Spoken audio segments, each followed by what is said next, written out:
Hello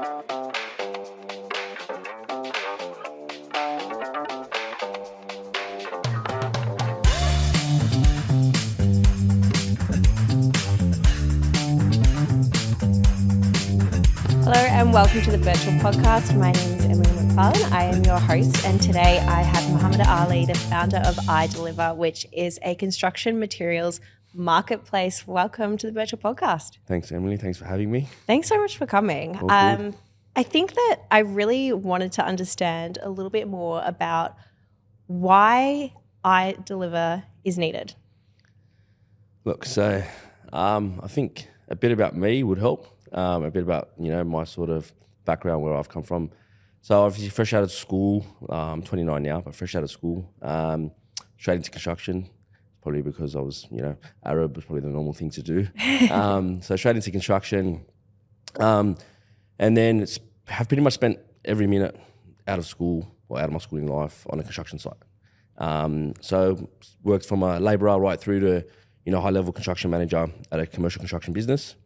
In the commercial construction game. And then about 3 or 4 years ago, I wanted to, challenge myself and move into a new space. So I decided to go and get my builder's license and move into the residential construction space. Now, coming from commercial construction, a lot of the construction that's done is based on huge accounts with big suppliers and X, Y, and Z. So and because the projects are so big, there isn't really. Can we start this again? We can just edit it out. All right. There isn't really the need. You don't really struggle in trying to get what you need when you need it because your accounts are so big with all these big suppliers, right? Right. You have $100,000 accounts, $1 million accounts, and they get whatever you need whenever you need it on a construction site. Moving into the residential construction sector, I realised very early on that there was huge gaps in the space. But the actual idea of iDlvr dawned on me one afternoon. It was very early on when I started my business, and it was just me and a couple of my guys, and we were on a job. And being one of our first jobs, we wanted to sort of impress the clients, finish the job, and move on. And we ran out of just some screws and a couple of pieces of timber. We was just short. So I called my supplier, who was the closest to us at the time, and it was on a Tuesday afternoon, probably about 3:30. And I said, "Hey man, I need a couple of sticks of timber and a box of batten screws." And he said, "Yeah, sweet, I'll get it to you on Thursday." And I was like, No, I need it now. He's like, "No, you've missed cut off, and that's it. 2 p.m.'s cut off. You've missed cut off. We'll get it to you on Thursday." It was Tuesday afternoon. I was like, "I'll give you $500. Can you just get it to me, right?" Because by the time I sent somebody to them, they would have closed. He's like, "There's no way in the world. Drivers have gone home for the day." And I was like, "All right, cool. It is what it is." I didn't even think about it. And then jumped on my phone and I started scrolling, and I'm like looking for construction materials delivered quickly, timber delivered fast, whatever. Yeah. And I was like in my head, no one does this. There is no Uber for construction materials, essentially speaking. Yeah, right. And then I was like, the next thing is I had to call around to try and find who had what I needed, right, and who was open. And then I was like in my head, fire out. There's no central marketplace you can go to have a look, see who's around you, see what they've got, as you would on, say, Uber Eats, right? Yeah. You go on, you want a kebab, you look for the 50 kebab shops that are available. You want a pizza, you find a pizza. Yeah. And they're in stock, or, when they're open, the restaurants are open or not open. So I was like, all right, whatever. We didn't finish the job. We left it. We went back there a couple of days later. And then on the way home, I messaged my cousin who's in tech, and I said, "Hey, I want to start an app." It was just an impulse decision. I didn't even know what I was saying. I was like, "I just want to start an app." He's like, "Yeah, hold the thought. We'll chat about it later." I was like, "All right, cool." About 3 weeks later, on another one of my jobs, my brickie ran short about 200 or 300 bricks, so 3/4 of a pallet. And when the brickie runs short, job stops, right? Essentially, right. We needed to finish. We had a pour on. I think it was the next day or the day after. And I said, I'll just call around. So I called a couple of local suppliers who I didn't have an account with. And I said, "Hey man, I need some bricks." And they said, yeah, all good. We'll get it out to you tomorrow. It was again 2 p.m. We'll get it out to you tomorrow. I was like, "Man, I'll give you a couple $100. Just can you get it out today?" They're like, "Nah, you got Buckley's." And I was like, "All right, cool." And then I said, "You know what? I'm going to look into this, man. I want to know why this is happening." And mind you, I kept calling around that day and I realized, like they all had the bricks, or most of them had the bricks that I wanted, but none of them could deliver to me. So I was like, all right, you know what? I'm going to go and have a proper look at this stuff. So then I started looking into it and I started trying to learn, okay, why isn't there a marketplace for construction materials? Like, why isn't there anywhere you could just go on, punch in what you need and find suppliers who have it, who are willing to, get it to you or whatever. Why do the suppliers take so long to actually deliver the goods? Like, to be honest, delivery is the most expensive part of a supplier's business. Right. Assets, drivers, insurances, fuels, logistic managers, you know what I mean? Mm-hmm. And not only that, like a supplier's ability to deliver is almost his ability to sell. Okay. Right? It's like his Achilles heel, essentially speaking. Because tradies and industry professionals and businesses, they don't have trucks lying around ready to pick up their materials, right? Sure. It's a part of the service they expect. So suppliers are capped at how much they can deliver before it becomes more about the service than it does about the money that they're making, right? Okay. So, like, I'll give you an example. Like, some suppliers only have, like, 2 or 3 utes, right? But then you got other suppliers who might be a little bit bigger, who might have trucks with cranes on them or, like, high-abs and, utes and vans, and they might have, medium-sized, various type trucks. But they're also capped at what comes in the day before, which governs what they deliver the next day. Okay. So that day, the next day's run is set the day before, essentially speaking, right? So when a customer calls in the morning, when the drivers come in, they load up and they go, right? Say they leave the yard about 8:30, 9 o'clock, right? To go and do their runs, or 7 o'clock, even if they do that. So they're out 3, 4, 5 hours, right? Because they're delivering they're delivering the orders from the day before. Okay. All right. So while they're out, there's no way a supplier can get you what you need when you need it, right? Yeah, so the best bet they give you is next day delivery. So I think there's a stat. I think it's like 10%, approximately 10% of suppliers Australia-wide will deliver same day, not on demand, just same day. So if you call them in the morning, they'll be like, you'll get it today sometime. Only 10%? About 10%, yeah. And you'll be like, it's understandable, right, when you look into it, because it is expensive. It is very expensive to do, right? And then... time's money at the end of the day. 100%. And for a tradie, like stopping, packing up your tools, packing up the ute, going, coming, losing your parking, sending someone, these are all, things that, would affect your day, in one way or another.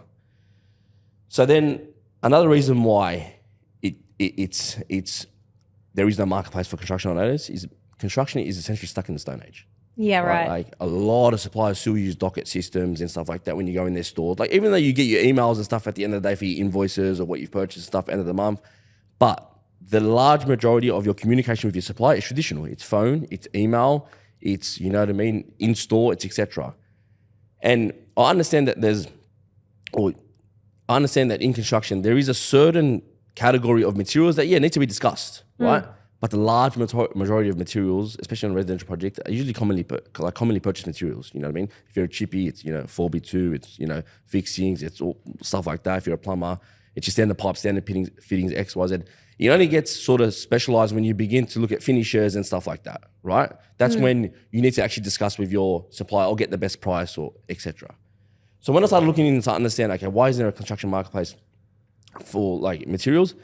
Another thing I understood is because suppliers themselves, systems don't actually allow these things to just happen, right? Okay. Their systems are old inventory managers, old ERPs, old, old management systems that work for them, right? Work for their businesses. And they've never really done like a digital transformation, right? They've never really needed to, right? But now they do need to, right? At the end of the day, the whole world is going in the direction of tech-driven solutions, digital transformations and X, Y, and Z. So then I said, okay, so the construction materials markup doesn't exist because of this one reason. And then I said, okay, then why don't they deliver on demand on the same day? And that was because it's essentially expensive. It's not, and it's not easy to manage, right? Yeah. So it's not something easy to manage, like at the end of the day, if you put an offering out there and say to your customers, hey, we now deliver same day, man, you better be ready, right? Because there's a lot of, like, you are solving a huge problem for the tradie, right? I don't think it's just for the tradie. I mean, it's the stockists as well at the end of the day. 100%. And then the clients. It feels like everybody's benefiting. Oh, 100%. And then the third thing I looked into is, okay, how do you make this work, right? How do you do this? It's the hardest part. Yeah, 100%. So then I sort of like done some, basic research for the next couple of months. And then obviously, because I was growing my own business, right? I was, building my own residential construction business. I was going from, I went from 3 employees to 10 employees in the space of a year. I went from 5 projects to 15 projects. And then I ended up bumping into my cousin. I ended up doing some work at his house about 3 months later.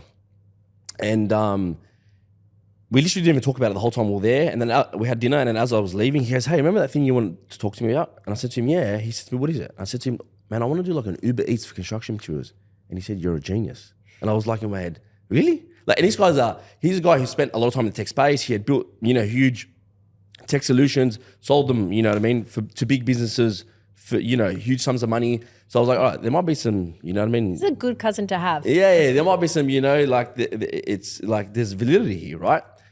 So he said, let's start working on it. And I was like, all right, cool. So we began working on it. This was like early 2021. So we began working on it, and we just worked on it back and forth. We met like every 2 weeks, and we pretty much managed the whole thing off an Excel spreadsheet. And then towards the end of 2021, I got a little bit impatient. I was like, I just want to do this, Like I started to get really excited about it. And back then, excitement was this, task was this, right? So, because I was still naive, I still didn't understand what I was getting myself into. So then anyway, I think it was Christmas Eve actually. I began looking into like software developers and agencies that could build this thing for us. So then I found an agency. It was Christmas Eve, and I just put in like they just get you to fill out a type form. So I filled out a type form. I'm thinking it's Christmas Eve. They're not going to call us. Then they're calling me like 10 minutes later. Oh wow! Not because of the idea or anything, right? It was just like it was just my luck. They called me, right, and then they just said, "Hey, we just seen your submission come through. Would you like to meet with us?" I was like, "Yeah, cool." They're like, "Come and see us. We're back on January 5th." They're like, "Today's our last day in the office." I was like, "Brilliant." So we ended up meeting with them on January 5th. This was 2022, and then we went into the room and told them was all these guys in the room, and then said the idea. And they said, "Hey, this is like revolutionary." And I was like, "All right, cool. That's a couple more people that think it's a cool idea, right?" So we began building it. And originally we started off, we just said we're going to be, the Uber for construction materials. We're going to give tradies the ability to purchase materials and have them delivered by uploading the invoices to an app, and have them and have a driver who's in a ute, car, van, truck, whatever it needs to be, scooter, get the materials to them in 2 hours or less or whatever, right? So we built the consumer app. I wanted to build a marketplace to begin with, right? But marketplaces usually fail due to one of 3 things, right? They usually fail due to lack of access to inventory managers, right, and supplier, stock lists and etc. They don't own their driver networks, which is a liability, right? It's like you're outsourcing the delivery side of things. You have no visibility over what happens within that other business. And the third thing was that the state of the industry wouldn't allow it from a tech standpoint. Right. So it was either too early or whatever. So I said, okay, how do I, begin to build this in a way where I can get to the marketplace outcome that I want to get to? I said, okay, build a delivery platform, enable customers from an app to purchase their materials, upload their receipts and get them delivered. And then we launched in, I think it was August, a soft launch is like say August 2022, just a consumer app. And then we realized very quickly that the customer acquisition cost was really high. Yeah, right. Because it was so new, right? And it was so new in a space where even though the space was heading that way, people weren't as receptive to it, right? Without it being jammed down their throat, right? Okay. And not only that, because we didn't have the suppliers on our side yet, right? It was a much harder task. And who were your customers at that time? Is it the tradies? Is it the stockists? Is it drivers? Who gets involved in it? Look, obviously, drivers are, the drivers are at that point are, they're the most crucial element of the business, right? Same thing as the suppliers. Our ability to deliver is our ability to sell, right? Same sort of thing. So at that point, though, the customers were just general tradies, right? Tradies, industry professionals, anyone in the construction space, even mummies and daddies who were doing renovations, right? Anyone who has the need for construction materials to be delivered, in 2 hours less, and have end-to-end visibility over that, like they would with when they order their food. Yeah, they right. were our customer. Okay. Right. And then, so we launched Australia-wide. That was, in August 2022 for the consumer app. And then we saw decent traction from a user registration standpoint, both driver and tradie customer. And we obviously began to see sales and revenue, but then getting to a point of saturating the space, was going to be almost impossible without the suppliers. Yeah, right? of course. And without an unlimited checkbook, with, or unlimited capital.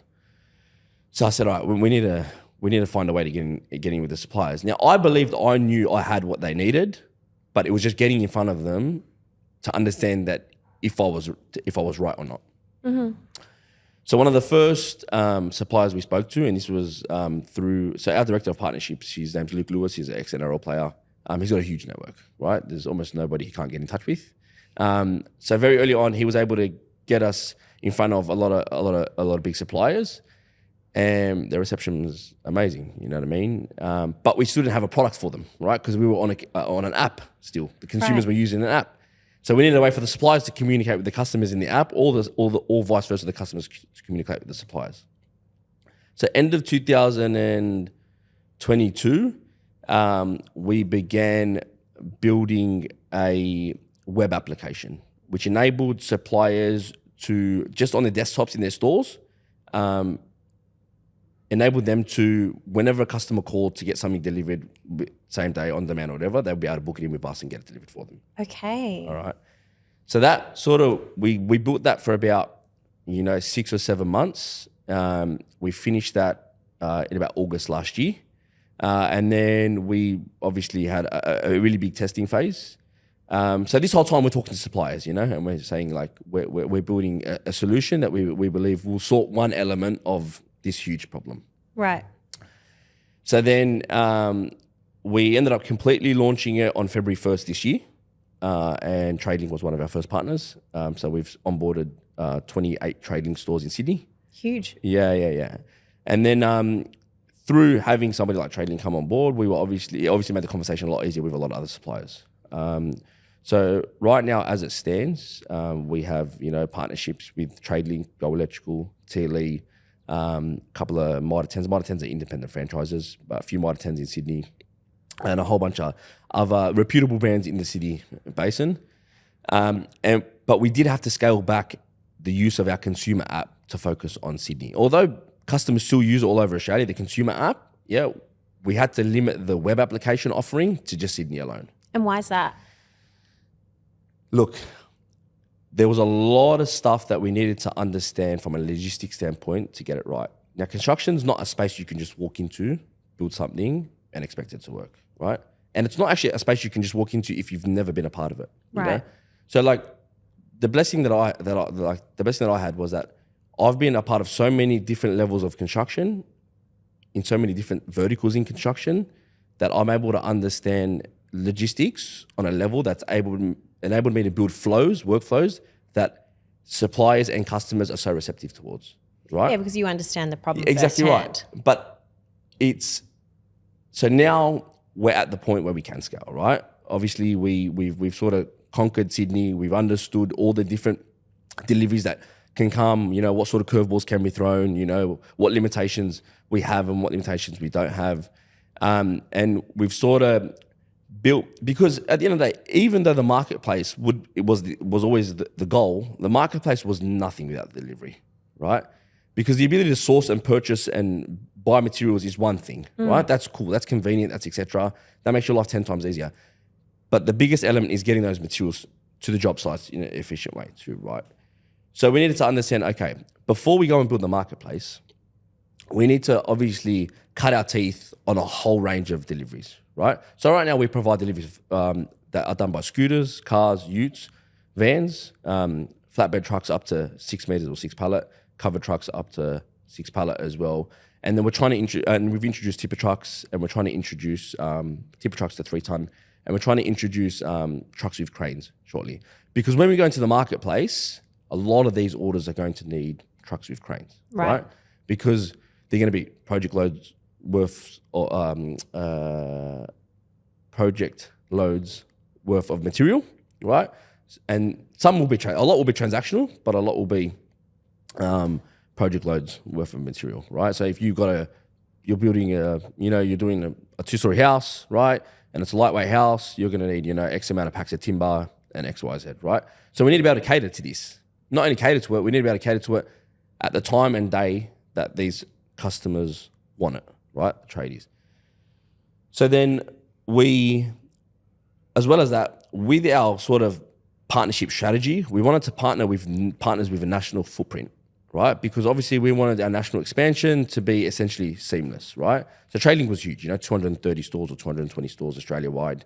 Go Electrical as a group, Go Electrical TLA and stuff is about 400 locations Australia-wide. Wow. So we sort of might attend, even though they're a franchise sort of group, they have, I think, 1,200 locations Australia-wide. So we were like, okay, we want to get in bed with the independent suppliers, you know what I mean, these 1 or 2 stores, but we also want to get in bed with the big guys because the big guys validate us. As well as that, they enable us to expand as well as we need to expand and offer this service to anybody that wants to use it, right? Which was always the goal to begin with. The goal to begin with was to make it easier to purchase or procure materials in any way you procure them, which will essentially make your life on site easier, give you the ability to do a better job, give you the ability to finish projects, quicker, probably even cheaper, maybe, and whatever, and scale your businesses without needing to go and invest in ridiculous tools, right? That was the sort of goal, right? Both for suppliers and customers too.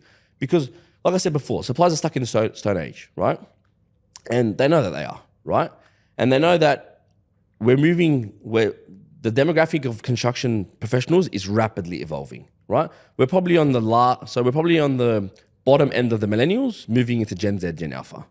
And Gen Z, Gen Alpha, what are they doing? They're using their devices to do everything that they do, right? At the end of the day, 100%. They're Amazon, Uber Eats, TikTok, Facebook, Instagram, project managers, all these platforms. Everything Gen Z, Gen Alpha are doing is driven by some sort of app solution, right? So suppliers know that it's going to get to a point where they're going to need to, evolve. They're going to need to, implement new systems or new solutions to keep up with this stuff. But it's not that easy, right? It's not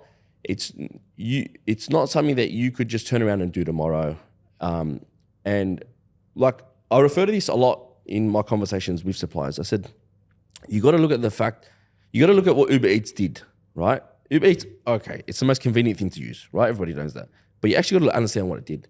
Uber Eats came in, it gave anybody that had a business that sold food, even if it was in a food truck, it gave you an order taking system, it gave you access to a driver network, access to digital marketing tools, an online presence, and the ability to sell at a rate you would have never been able to sell at, but it was all overnight. Yeah. Literally overnight, right? And they gave you the tools in a way that would be receptive to you, that you would be able to just log in, punch in on a tablet, and be able to do what you needed to do. Now, there's no solution like that for construction, right? There's no system that you could just implement tomorrow that's going to cater to everything, give you an online presence, give you the ability to market, all this stuff like that. So we wanted to emulate this, you know what I mean? So now we're at the point where we've obviously, in our proof of concept phase, we've completed over 300 deliveries Australia-wide. Wow. Yeah. So we've done deliveries Tasmania, Western Australia, everywhere but the Northern Territory, to be honest, at the moment. So we understand we can deliver anywhere. We understand we can deliver anything. Now it's at the time where we can scale, Very shortly, we will launch a marketplace. It's actually December this year. And that marketplace is your ability to essentially source and procure materials as easy as you would buy food, right? Okay. So the way it's going to happen is a lot of our partners will be able to showcase their inventory or their top-selling inventory to customers in an app-based format. Right. And customers will be able to, as they would add their food to their cart, add materials to their cart, and purchase those materials, have them delivered, and have visibility over the whole transaction from end to end. That's huge. And how do you envision your strategy going forward to gain more momentum, to gain more users on the app? Look, to be honest, it's obviously a huge marketing play, right? But at the end of the day, what we have on our side is that we have a whole bunch of solutions that we know are required in the space. And we understand that if somebody uses us twice, they will continuously use us, right? Do you have a retention rate at the moment? Look, we haven't had anyone that's used us twice or more, not come back, right? At the moment, out of those 300 deliveries. And don't get me wrong, that was in our proof of concept phase. Since we launched our web application, we obviously have traction because we have all these suppliers. So right now we have 15 partners, I think 75 stores in Sydney, and our suppliers are using us day to day to facilitate deliveries or on-demand deliveries for their customers. But then where it gets interesting is obviously when the marketplace comes in. And the marketplace is, you're on site, you run short of material, or you get called out to an emergency job, or whatever it may be. You can just jump on the app, punch in what you need, pick a supplier who you want to, but even find a supplier that's closest to you, right? Punch in what you need. Everything that's in the marketplace is live stock inventory. So at the end of the day, those levels that you see in the marketplace are 100%. There's no way you're going to press a button, order something, and then you get a message that, hey, it's not in stock, right? Right. So then you'll be able to, order your materials, have them delivered to your site, and then that's pretty much it.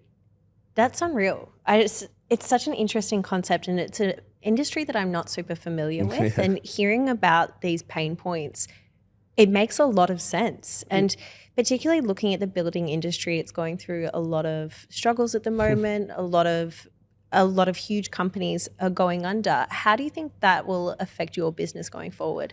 Look, for us, I think if anything, we give everybody the ability to do more, right? I think our solution, honestly, gives everybody the ability to do that bit more, right? At the end of the day, we're taking a whole bunch of time. Apart from the convenience, apart from, how valuable a lot of the tools in the marketplace are going to be, or in the delivery flows are going to be, the biggest thing here is time, right? And to every tradie or anybody alone, time is money, right? And construction sites, time is money, right? At the end of the day, time's your best friend, and it's always your worst enemy on a construction site, right? So I think even though obviously there is struggles in the construction space, I think honestly a lot of these struggles, you know what I mean, could be mitigated, if not almost eliminated, if there wasn't so many gaps and friction points in the construction space, right? Yeah, and when I say gaps and friction points, the construction space is so fragmented, right? Everybody does things in their own way, right? There's no centralized system that gives everybody the ability to at least procure materials. Now, at the end of the day, if you can't procure materials in the way you want to or the way you need to, then that's a huge problem, right? Because if you can't procure materials, then you can't do your job. Yeah, of course. At the end of the day, like I said at the start of this, delivery is the point of failure, for suppliers and tradies, right? If a supplier can't deliver your materials, they can't sell. If a trader doesn't get his materials, he can't do the job, right? Now, a big thing as well, and a reason why these construction businesses are probably struggling is because they lack options. Okay. Right? And although our marketplace has all these brilliant tools and stuff like that, it gives suppliers and customers the ability to make informed decisions. Ability to go in, punch in what they need, have a look who's selling it, at what price, how quick you can get to them, and all that stuff. A lot of these little things make a huge difference in your day, right?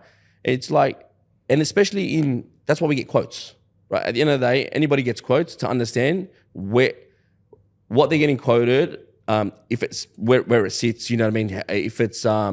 If it's reasonable or whatever. And you don't know if your quote's reasonable unless you get another quote and another quote and another quote. So even our marketplace, from a transactional standpoint, gives you the ability to purchase materials on demand, gives you the ability to see who's got what when you need it, gives you the ability to compare pricing and stuff like that. We also understand that a big issue in construction is your inability to get quotes on materials from who you haven't got an account with. Okay. Because trade accounts are huge in construction. Trade accounts are probably one of the biggest fuelers of the way construction is done. Like as a tradie, Right. if I don't have accounts with, just say I'm a plumber and I haven't got accounts with TradeLink or Reese or whatever, or Plumbers Co-op or Cook's Plumbing or etc., it's hard to do business, right? Because in the day, you need pricing, you need relationships, you need the ability to get things quoted, you need this, you need that, blah, blah, blah. And you can't do none of that stuff without accounts, right? Right. Now, and in construction, it's also very hard to get probably more than 2 or 3 accounts in the same vertical. Right? Okay. So if you're like a plumber and you got an account with TradeLink, you probably would get an account with Reese, but your account with Reese would be much smaller than your account with TradeLink. It's just the way it sort of works. It's like an unwritten rule, And like I was a chippy, right? Chippy builder. And I had accounts with, say, Hardware and General, Bunnings, and then I think that was it actually, to be honest. Hardware and General and Bunnings. And Hardware and General would give me a huge account and Bunnings wouldn't give me a big account, right? It's like capacity, competitor leverage. There's a multitude of things. Now, when I wanted to get stuff quoted on, right, I would have to go to Bunnings or Hardware and General. I would love to go to all these other suppliers, but I don't have a relationship with these suppliers. Okay. Yeah, I have no access to them. Even though if I called them and said, hey, I need a price on this or X, Y, Z, they'll give you a price, but you get premium pricing, right? You won't get no favors, X, Y, Z, blah, blah. So another thing that we wanted to solve with our marketplace is that we wanted to give tradies the ability to put their requirements forward and get quotes from as many suppliers as they wanted to, right? So it makes suppliers more competitive, gives tradies more options, but gives tradies the luxury of making an informed decision. Yeah. And gives them the ability to build relationships with other suppliers if they wanted to and build that trust, right? So the marketplace is a place that we want to ensure that both suppliers and tradies, on a level playing field, can get what they need when they need it, because suppliers have needs too, right? So get what they need when they need it, and give them the ability to do the best job that they can. This is so interesting, and I think a lot of listeners will be really surprised at these pain points. I had no idea that these existed. Yeah. And it's a huge serviceable market. Do you have an idea of how big this industry is in Australia? Yeah, I think so. I think there was an industry report done from a construction materials standpoint about a year ago, and it was done, by IBIS World. And I think the construction material industry, I think, was a $26 billion industry year on year, and I think it's growing at the rate of 2.8% Wow. every year. And then there's the last mile delivery industry too, which is a $50 billion industry in Australia. Now, obviously, last mile delivery in construction isn't huge at the moment. We obviously want to make it huge. It's still in its infancy. But we believe at the end of the day, look, we've never put iDlvr in front of a tradie who hasn't used it, essentially. We've never put iDlvr in front of a tradie who actually understands what the platform does, who hasn't used it, right? I think our biggest issue is just awareness, like suppliers say to us, as soon as our customers know of this new offering, then at the end of the day, there's no reason why they won't use it. They're calling us every day for something they know we don't offer, which is on demand or same day delivery, right? Right. They just try their luck day to day, right? Can you get me this? Can you get me this? Like I did, right? When I was a tradie. But yeah, the industry is huge. Construction alone is in the top 3 industries, I think, in Australia, right? I think it's one of the biggest drivers of our economy. So at the end of the day, it only makes sense to for it to go for a digital transformation. And I think it's inevitable. At the end of the day, if it doesn't happen now, or if it doesn't begin to happen now, everybody's going to be forced to go into some sort of digital transformation in the next 3 to 5 years, especially with the changing demographic in construction. But yeah, the gaps around procuring materials, they're huge. They're huge and they're crucial. They're critical. 100%. It feels like you're on the precipice of something massive and going into this huge serviceable market. The only missing piece of the puzzle is getting in front of these new potential clients. That's it. 100%. 100%. That's like, just like anything, right? Your ability to understand your customer is your ability to, engage them, and your ability to, get them on as a customer for however long. Now, like I said, and being a tradie myself, or, I was a tradie up until about a year ago. I obviously had my own construction business, right? And it was a fairly successful construction business. It enabled me, you know what I mean, to essentially fund iDlvr for the first, year or so, which was amazing, right? But I think, like you said, we're on the cusp of something huge, right? I think the whole industry is just on the cusp of something huge, right? It's on the cusp of some massive, change. You can already see it happening. Just the way construction is being done day to day at the moment is changing dramatically, right? And like I said, systems have to keep up, right? Systems don't keep up, it's going to, cause big problems. And not only that, like the system, the ability for systems to keep up is going to solve a lot more than just the pain points that I'm talking about. It's going to give construction the ability to probably hit another gear that will definitely, do some amazing things, right? Because at the end of the day, like construction's got the list level, but it's still very traditional. The way construction done in the world, like across the world, is still very, very traditional. And Australia is one of the best places to do construction. Like I've traveled to a fair few countries to understand, where iDlvr will work and where it won't work, right? Yeah, As a platform.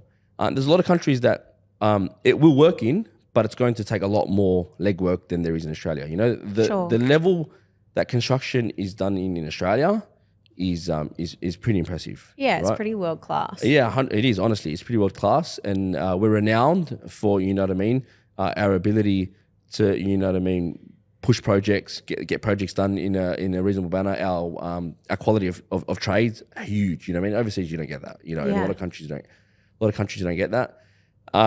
So for us, I think if we can, transform construction the way we want to, we will not only make a difference for construction on a global scale, Australia will definitely become, a front runner, in the construction space on a global level. Yeah, absolutely. Yeah. It's a really exciting time for you, and I can't wait to see what you can achieve once this capital raise is over and you've got a whole bunch of new shareholders on board who are essentially your ambassadors.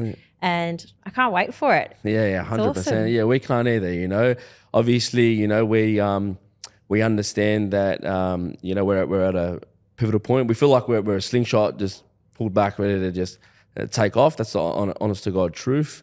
And obviously, it's not going to be easy, at the end of the day, but we're game. We think we've geared up well enough. We've got a great team behind us at the end of the day. And great team behind us, a lot of influential people in terms of who have a very, very good understanding of the construction space, good understanding of where we're trying to go. And honestly, man, I believe, we're about to do something great. Yeah. Congratulations on everything you've achieved so far. And honestly, wishing you the best of luck with your cap raise and everything that you've got in store. Thank you so much. Thanks for coming on. Thank you.